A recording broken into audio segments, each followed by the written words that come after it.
Today, I would like to share with you my technique for painting watercolor breaking waves. My tips and tricks will help you to create dynamic ocean waves in wet on wet technique.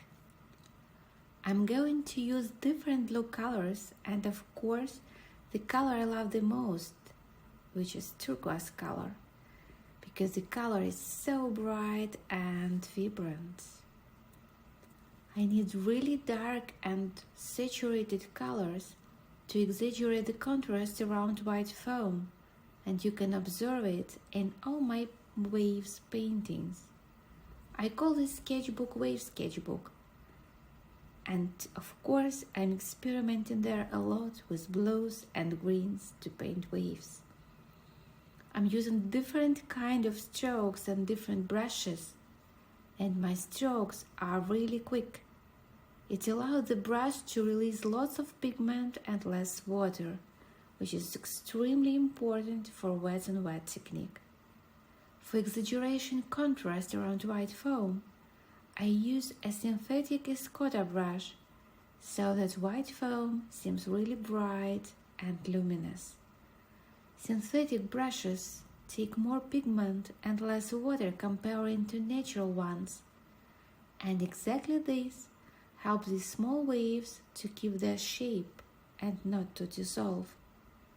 Horizontal strokes with very thick pigment allow to create a suggestion of small dark waves around the foam.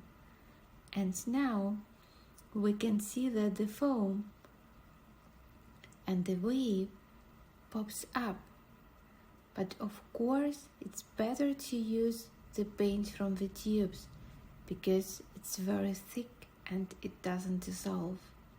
For foam, I prefer using a Chinese calligraphic brush because its shape can be so rough and makes absolutely gorgeous irregular strokes, and this helps significantly while painting the foam. It takes of course some time to train a bit because the brush is not that easy, but the result is gorgeous.